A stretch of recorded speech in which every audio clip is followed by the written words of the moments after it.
crazy after all these years? Here at NH Unscripted, and we're proud to say it. I am your Paul Simon-like host, Ray Dudley. You know the drill. We are coming to you from the not overly ostentatious digs of the WKXL studios in Concord, 1450 AM, 103.9 FM. For the beautiful, beautiful souls in Manchester, we are at 101.9 FM. And our URL is nhtalkradio.com. You know what to do. Fire up the Motorola, gather the kids around the radio, and put the Swanson TV dinners in the oven because we are loaded for bear today. Oh, I need to thank my sponsor, Lakes Region Fence in Guilford. Matt and the folks up there do incredible work. I have seen it personally with my own two eyes right there on the job site. But you can go to lrfence.com. Can spend hours and hours and hours just feeding your soul with beautiful pictures of all kinds of fence. It's like Mona Lisa kind of stuff out there. lrfence.com. You can choose a fence. You can click a button and get a free estimate. Yeah, Matt, we love you guys. Thank you for sponsoring the show. That is lrfence.com. And now, ladies and gentlemen, for a return visit, Lizzie Borden, a.k.a. Jordan Formachelli. And I have Marina Altschiller-Gannon. Is that how I pronounce it? That was incredible. Thank you. First try? I've been practicing all day. When you're my age, you do that. They are from Dive In Productions, and we have a lot to talk about today. Jordan. Yes. I was out at your Instagram page, and I'm like, they can't possibly be doing all of this. You have It's Lit. You have a master class in writing going on. Yeah. You have an anniversary thing coming up. Ray, you're catching all the events. Thank you so much for being such a loyal follower. Well, when you don't have much time at the home, you just kind of do what you can, No, I love it. So first of all, let's start with introduce yourself. Mm-hmm. Give the audience a little bit of background, and then, Marina, you can do the same thing, and we'll fire away from there. Absolutely. Sounds good. Hello, my name is Jordan Formachelli. I am a Portsmouth native. I'm living in Somersworth now, and I am the artistic director for Dive In Productions, which is a local theater company. We kind of bounce around from venue to venue, but we are mainly based out of the Seacoast in New Hampshire. So I have been doing a lot of theater work over on the coast in New Hampshire, and I have been on the program before, and it's a delight to be back. Well, thank you. Yeah. Hi, Marina. Hi there. Hi, my name is Marina Altschiller-Gannon, and I am the executive director for Dive In Productions. I'm local to the Durham area, where I live with my husband and our adorable dog, Appa. I've been an artist on the Seacoast most of my life, with a brief intermission for school down in Boston, but been doing this with Jordan for years now. Yeah. like 14. 5 years. That's why we're talking about what's coming up. Is it true you were one of the founders? I am the founder. That is correct. Mm-hmm. Why don't we chat a little bit about how that started and why? Sure. So back in 2014, there was a show I was really passionate about called The Upside of Being Down. It's a very sweet show, theater for young audiences, so designed to kind of be accessible for people of all ages. So I was in school down in Emerson in Boston, majoring in directing, and I had submitted it to one of our clubs, who got back to me, said thank you, but no thank you, we're not interested. And a general theme for myself is I don't like waiting permission to be told that it's all right to start doing art. So I went ahead and got a group of friends together who, kind of like me, hadn't found their people within the theater community. So Emerson is a fantastic school, but kind of very isolated. So if you're not an acting major, you're not going to be acting. If you're not a directing major, you're not going to direct. And if you're not kind of in the right place with the right people, liked by the right people, what opportunities are you going to get? So I got a group of writers and speech pathologists and publishing majors, like people who hadn't found their foothold in the college's theater program, but had done it all through high school and middle school and had always had that as an outlet, got us all together to do this really beautiful show. And it just kind of kept going from there. I kind of discovered this pocket of people at Emerson who, like me, just hadn't found their own place and wanted to come together as a community.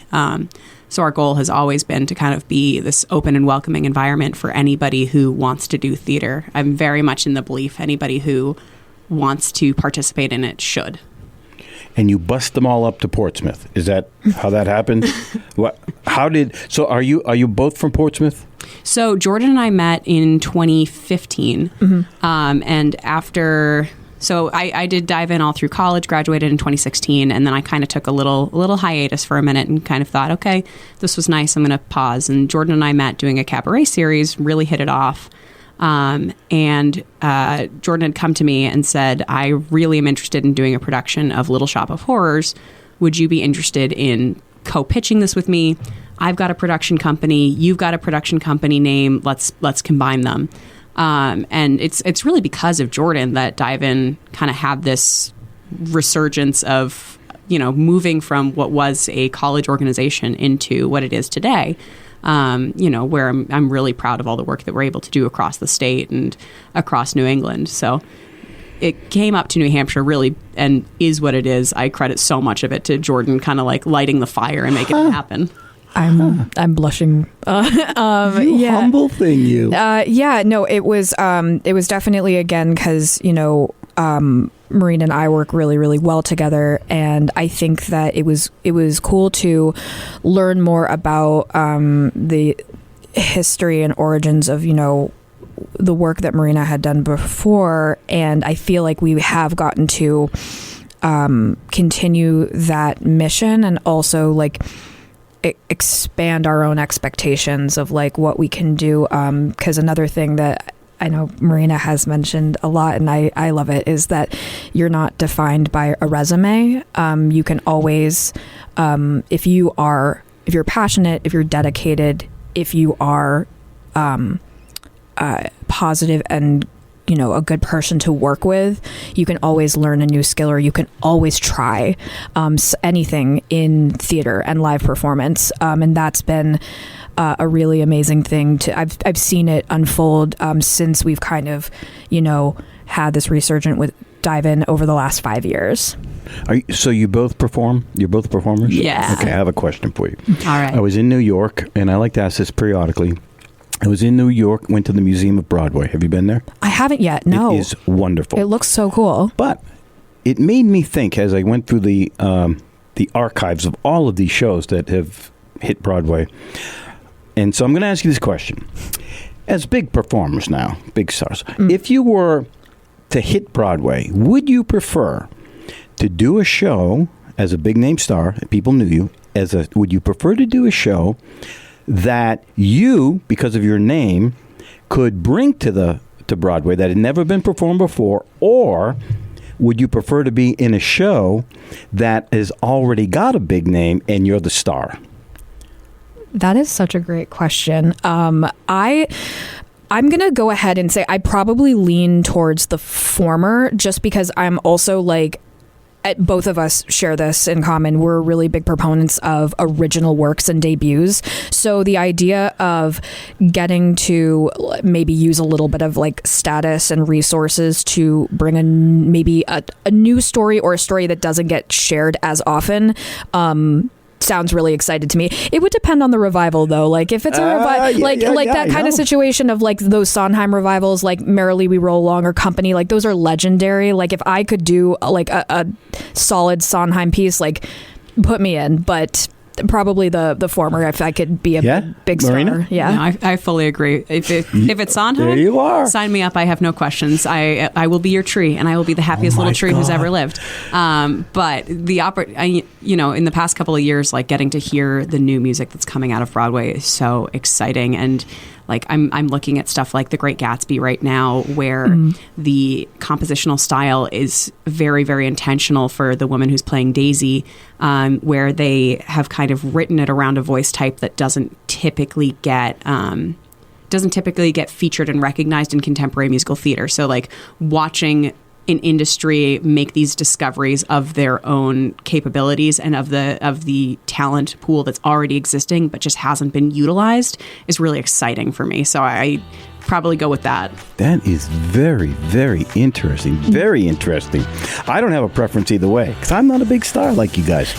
Oh, I hear the music. Hang on. Put on your tap shoes. We have to tap out to a commercial, pay some bills. Oh, maybe get a few Pez, maybe. You are listening to NH Unscripted. I am your happy to be out of bed host, Ray Dudley, and we are coming to you from the YMCA-like digs of the WKXL studios in Concord, 1450 AM, 103.9 FM, and for the beautiful souls in Manchester, 101.9 FM down there. NHTalkRadio.com is the URL. Jordan and Marina are in the house from Dive-In Productions. We are coming back. I got a lot of questions.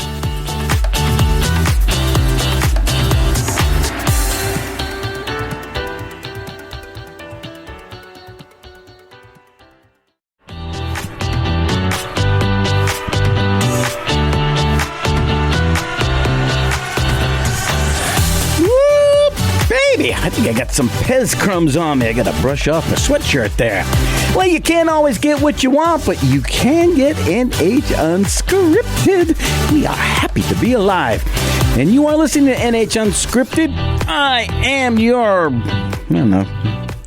Mick Jagger type host, Ray Dudley. And we are coming to you from the deeply embedded bunkers of the WKXL studios in Concord, 1450 AM, 103.9 FM, and for the beautiful blessed souls of Manchester, 101.9 FM.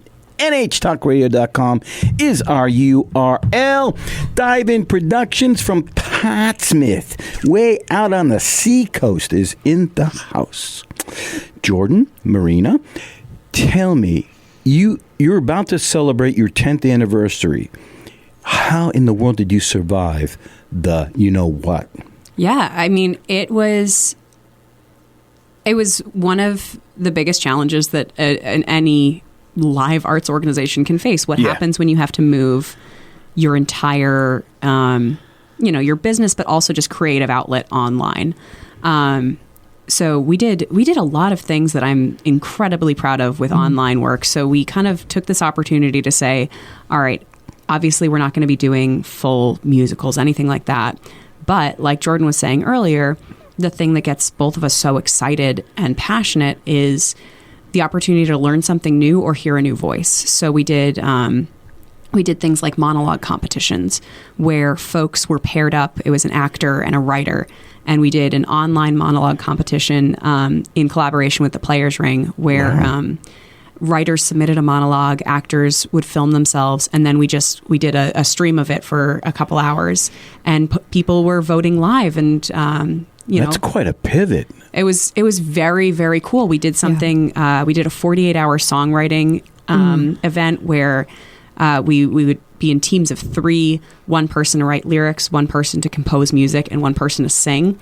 You had 48 hours to put a new musical theater song together. Well, that was smart. Thank you very much. No, it was really exciting, and just like different kinds of, prompts, and just having people having to work remotely, but it's still like it's a creative, collaborative process. And it was definitely a pivot, I think, too, with like we learned just tech-wise what it kind of takes to be able to sustain and also present live art or just even recorded art to an audience. So a couple of things there, and I know we need to get into the 10th anniversary thing, but so was there a time when you might have thought, this is it, we had our run, because some groups did go under.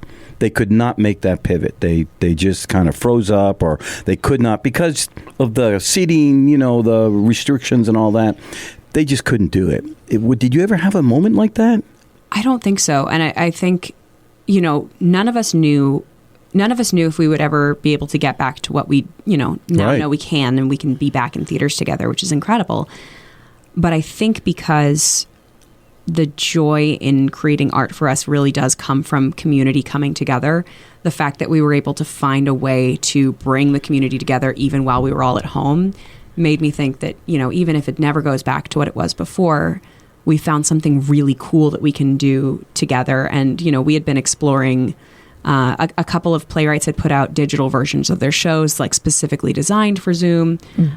So we had been exploring that. And there was no point that I kind of thought, all right, we're not going to make art anymore, because I know, at least for me, that was the thing that kind of kept me going and excited. It was great to have something to be excited about while, sitting at a little folding card table in my bedroom. Yeah, I would say that also we're very fortunate that, again, we had met a lot of very passionate people who also believed in the work that we were doing and how we go about it.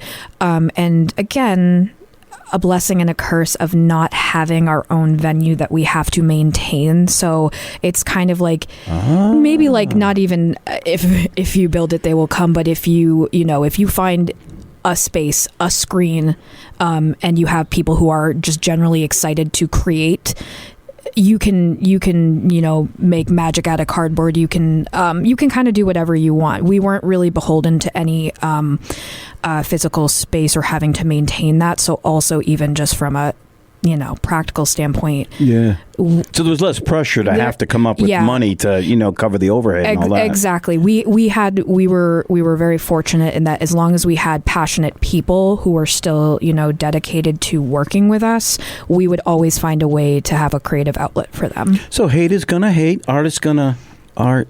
Wait, okay. Art is gonna create. Yeah. You know what I mean? Yeah. Old man dribbling on himself over here. Spitting bars. I love it. So, URL. Give us the URL first of all before we go too far. Oh yeah, we have a domain. Yeah. Yes, you do. I've been there. .diveinproductions.com. And what's they're going to find out there?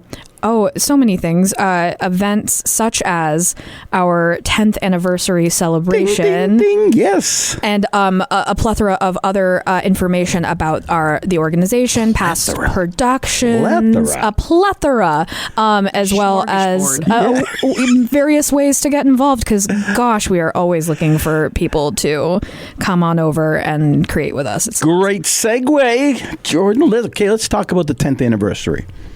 Fire away. So, because it's really unique. I am so excited and so thrilled that it's even a thing that we get to be discussing. Yeah, I can't believe it's themed either. It's not just a celebration. It's going to be incredible. So the thing that was really important to us in this 10th anniversary celebration is really making sure that it was about the people who have made this possible for the past 10 years. So we reached out to well over 100 artists that we've worked with.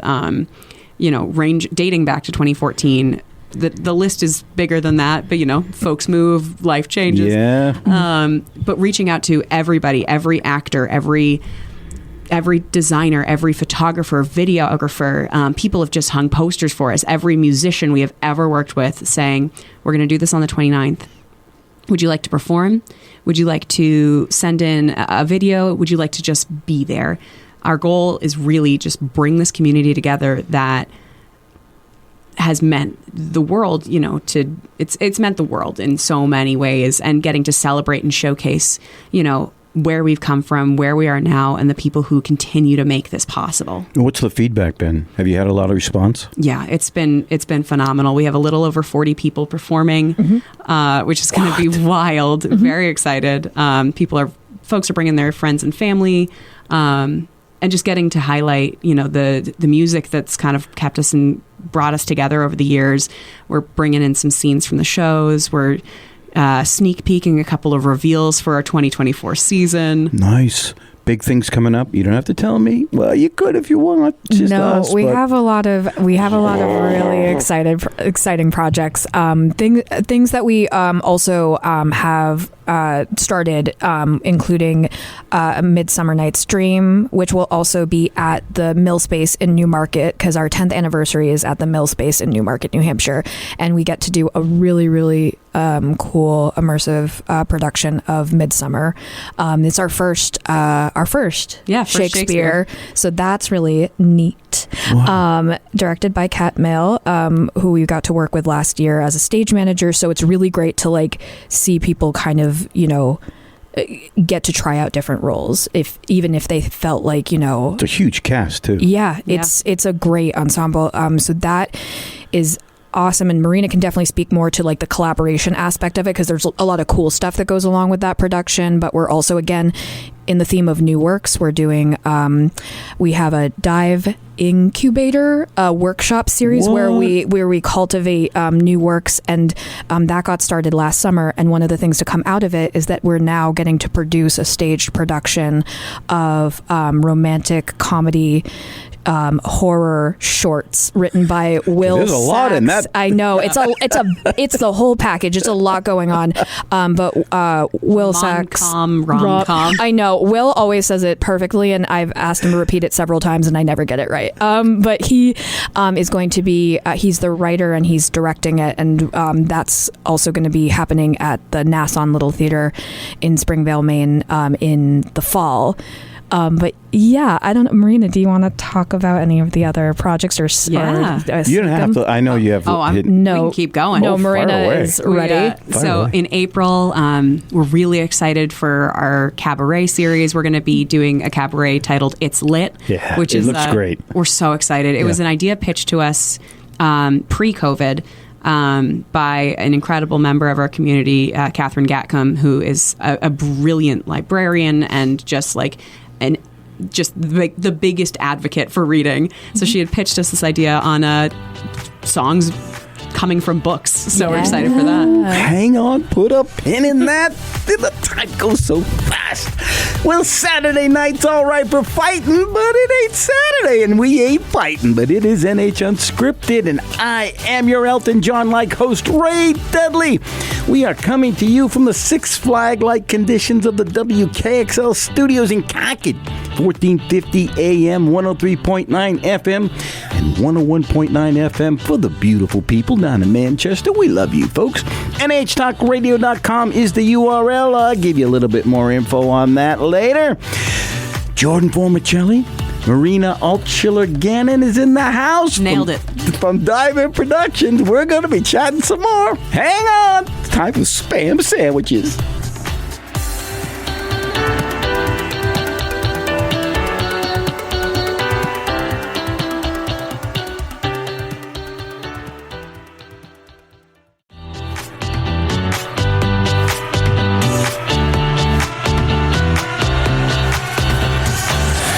Bermuda, Bahama, come on, pretty mama. You have found NH Unscripted. I am your Beach Boys-like host, Ray Dudley. Yeah, I'm about as big as all of them put together.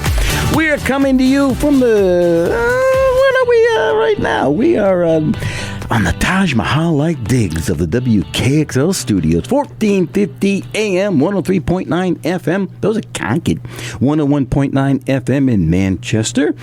And I was giving you a URL for all you folks who don't like to find the radio or don't know what AM, FM is. God, those old folks always talking about radios. NHTalkRadio.com is our URL, and out there, of course, there's a live button. You can listen to us live. Not many people ask for it live, but hey, it's there. We also can find the archives of this show, plus all of the other great programming here at the WKXL studios. So you can listen to it, when you wake up at like 3 in the morning, like, man, NH Talk Radio. Man, NH Talk Radio. Yeah, 3 a.m. in the morning. Grab the coffee. Anyway, enough jabbering. Marina, Jordan, let's talk about It's Lit. Yeah. Great name, by the way. Thank you so much. I kept thinking, it's lit up. I'm going to talk about lit up. And I'm like, wait, no, that doesn't sound right. It's not lit up. It's literature. Thank you. Oh, maybe I was lit up. Maybe that was the problem. Oh, yeah. Flashbacks from my 70s. Anyway, It's Lit. What's happening with that? Yeah, so we have been lucky enough to be doing cabarets across the state since about 2019. This one's going to be on April 27th, again, at the New Market Mill Space. And our theme is songs from musicals that are inspired by literature, inspired by books. So submissions just opened for that, and we had a feeling the theme was going to be popular because the Venn diagram between musical theater people and avid readers is a circle. So, well put. Thank you very much.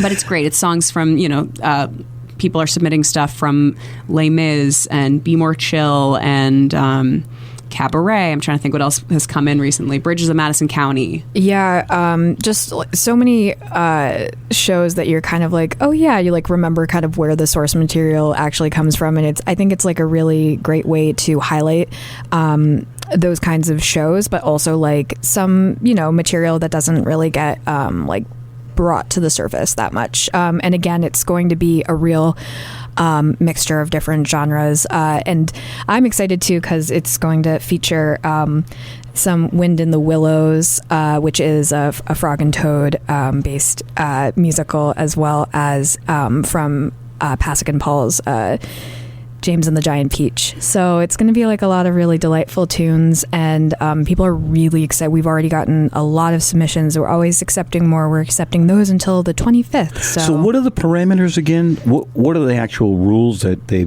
can just submit anything as long as it has something to do with?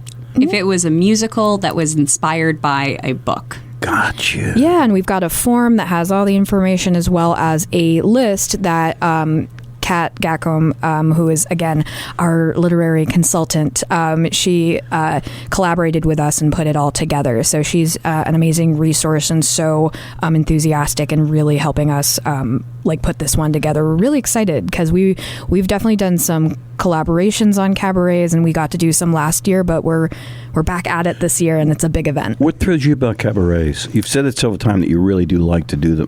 What's the catch there for you?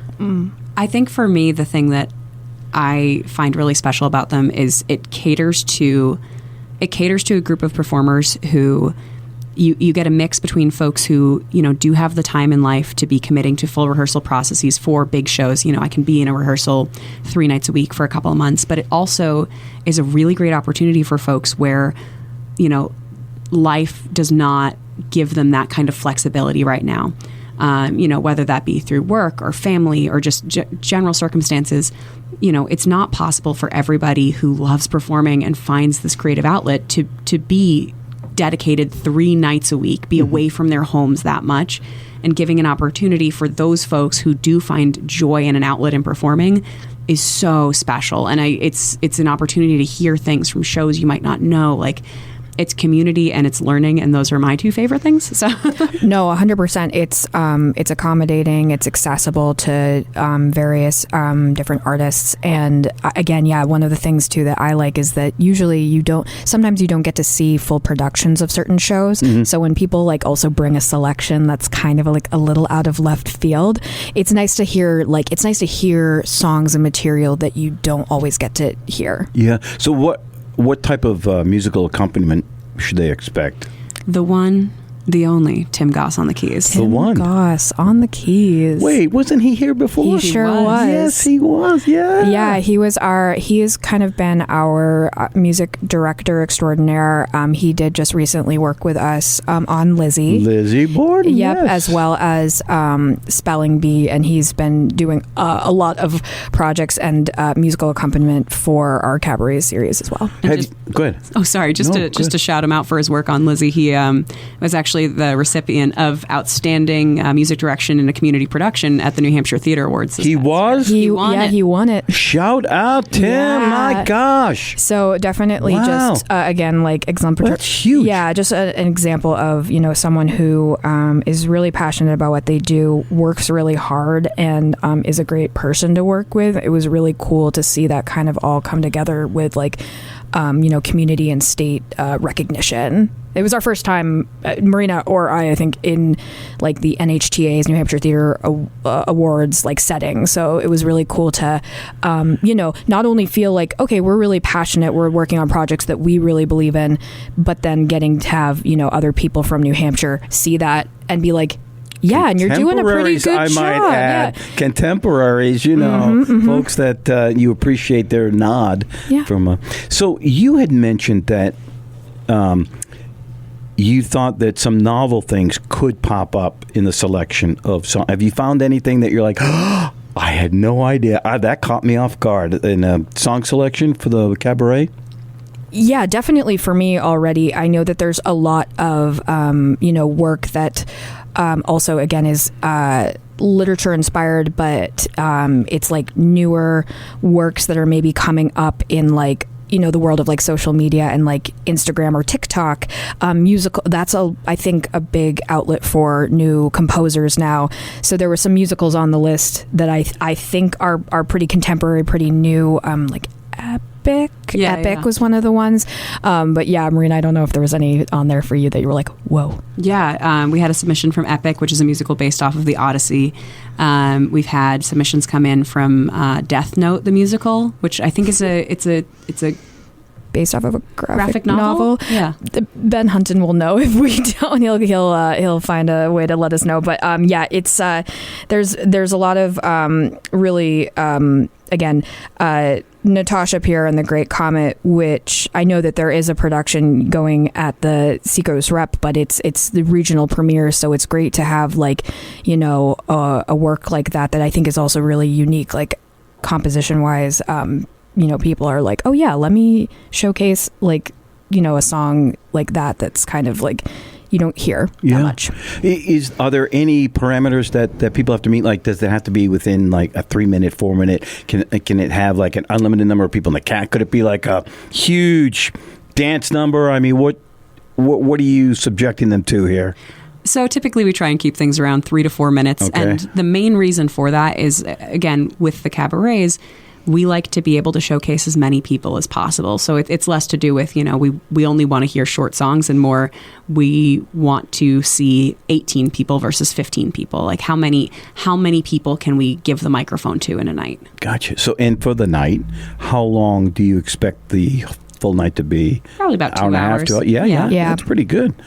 I know nothing about the Mill space. Can you tell me a little bit about that? Is it an actual theater? So I love this space. So they're located right in downtown Newmarket. And it's a really fantastic venue that is part performing space and part art gallery. They've been an absolutely incredible place for us to be working with over the past couple of years. We've done song cycles there. We've done a bunch of cabarets. Our 10th anniversary concert on March 29th is happening there as well. I'm just going to get that little plug Punch right on that it. Up. But yeah, it's a combination art gallery. So they focus on highlighting local artists, and they do sculptures and paintings. But then the other half of it is a really fun stage area. So you have kind of this flexibility of a massive mill space to play with. You have your traditional stage, but what we're excited about doing there, with things like Midsummer, is getting to explore not only the stage, but what happens when we expand things out, 15 feet off of the floor, create an immersive forest for people to walk through. The acoustically, how is it? When you know the right people, incredible. Oh, look at that. Oh, look at that. Take a load up, Fanny. You are listening to NH Unscripted. I am your host with the pajamas bottoms on, Ray Dudley. We are coming to you from the newlywed game set type digs of the WKXL studios in Concord. 1450 AM, 103.9 FM, 101.9 FM for you folks down there in Manchester. NHTalkRadio.com is the URL. Jordan Formachelli, Marina Altschiller-Gannon. Yes, I got her from Dive In Productions. I got a couple more questions for him. We'll be right back.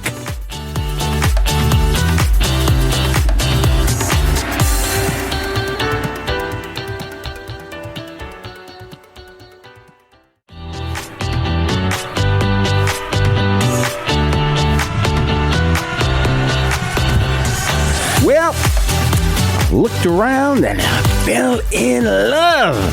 And there's your Dave Clark 5 reference for the day. You are listening to NH Unscripted. I am your happy to be out of bed host, Ray Dudley. We are coming to you from the Hollywood Squares like digs of the WKXL studios in Concord. Oh, yeah, 1450 AM, 103.9 FM. Come on, y'all know it. 101.9 FM in Manchester for you beautiful people down there. NHTalkRadio.com is the URL. Jordan Formachelli, Marina Altschiller-Gannon is in the house from Dive-In Productions out in the Portsmouth area. We're talking about their upcoming schedules. You have a writer's workshop coming up, correct? Yes. So we are going to be hosting a writer's workshop, which will be directed by Ben Hunton, who we've worked with on our production of Spelling Bee from last year. And he is an artist local to New Hampshire. And actually, he came to us, and Marina got to basically meet with him. And you could definitely speak to this, Marina. Just have someone who had an idea, was so excited and like just ready to run with it. And we're just able to collaborate with them. It's very, very cool. I don't know if you want to talk a little more about it. Absolutely. So Ben came to us with this idea. He and I actually we both graduated from Emerson. He's got a master's in theater education, and he really wanted to kind of create this space for writers to workshop their pieces. So it's going to be an 11-week program. First 6 weeks are going to just be for the writers to come together, workshop, talk, read their stuff out loud, get feedback. And then it's going to transform into a process where we're going to get these pieces up on their feet and do like a staged, a little more final than a staged reading, but a workshop production of all of these new works over a 2-day New Work Play Festival in August. So why does this exist? Were you getting people who had ideas that they wanted to write? Are you getting feedback from people saying we need new work? All of that. Why was this created? So Ben came to us with the idea, and it fit with exactly what we want to do, which is to create a safe and supportive space for artists to develop their craft. And, we feel really strongly at Dive-In that the craft of making theater is about every single person who's a part of that. So, when we're putting things together like a 10th anniversary, it's not just the actors that we're inviting. It's the people who took the show photos. It's the person who played Keys 2 5 years ago for us. Like, every single person is so critical to making that happen. So creating this space for writers to come together and work on their pieces and then get to see their pieces on stage felt something that was really in line with our mission. And did you have a lot of writers that have said, yeah, this is a great idea, I want to be there? Definitely have a pool of writers that I think, when they have opportunities to work on their writing and also showcase it, they come out of the woodwork. But I know we have like a lot of friends who are, very passionate, great writers. And so I think that this will be great because, again, new original works and like the workshopping process is something that we both feel so strongly about, and that's also coming out of like an educational background as well as what we got to do and continue with venues like the Players Ring and Hatbox, where you could pitch original ideas and have them put up on a stage. And it's something so exciting and thrilling, but it's also like it's just a great opportunity for an artist to like actually continue and stay passionate about, the projects that they're working on and like believe in the work that they're doing. There's just nothing quite as thrilling as like getting someone excited about an idea or a show they've never heard of. Yeah, and I can imagine for a writer to see something go from paper to stage has got to be thrilling. I mean, how often does that happen? Exactly. It's nerve-wracking. It's exciting. It's a process that I feel very fortunate that I've gotten to be a part of in the last 10 years. And yeah, it's just really cool. Yeah. Well, so I just want to touch on that one more incident. So one more aspect of that for writers is that they see it in their head, they put it on paper, but it doesn't necessarily translate like they thought to the stage. And it gives them that extra opportunity, right, to go, oh, that didn't work, or it did work really well, and they need to just continue on with it or flesh it out more or something. So I think for them on the 3D level, they get to actually hone that down or work on it a little bit. Otherwise, it's just on the paper, right? And they're like, oh, it'll always work. That's a great idea, Exactly. I think Will is a really great example. The playwright for Romantic Atmosphere, which is our fall show going up in October up in Springvale, Maine. He put together this workshop production last June. We did a couple of read-throughs, and he was able to get feedback from 45 people sitting in the audience. Here's what I liked, here's what I didn't like, and him getting to hear those jokes out loud gave him a great opportunity to then kind of reshape the way the script worked. He's done a couple more read-throughs since then. It's one thing to think to read something and think, okay, this flows, this sounds natural, this has the pacing I want, and another to hear it out loud and say, okay, I need to change this if I want this joke to land. Yeah. It's huge. Mm-hmm. It's huge. You guys are all over the place. Maine, Newmarket, my gosh. So you said there's a rom-com. Is that the rom-com? What? I don't want to. I know it's a rom-mon. I'm saying it wrong, but it's basically. And when is that coming up? So it's coming up in October. It's going to be the second and third weekend of October. I can pull up the actual dates, but I'd have to look at a calendar. I see. Yeah, but it's going to be second and third weekend in Maine. Yep, which we're really excited. It's a new venue that we haven't gotten a chance. We've been waiting to collaborate with Nassau Little Theater, and Dave Parent and the rest of the team there is they're amazing people. They're super encouraging, and they really wanted to work with the company for a while. And so we're really excited to get in there with this project. And then hopefully we might even be able to extend this particular show, Romantic Atmosphere, for one more weekend. But we're still kind of in it's a constant planning stage. Where in Maine is it? Springvale. Which is near Sanford. You got to give me some reference for you. Yeah, it's right outside of Sanford.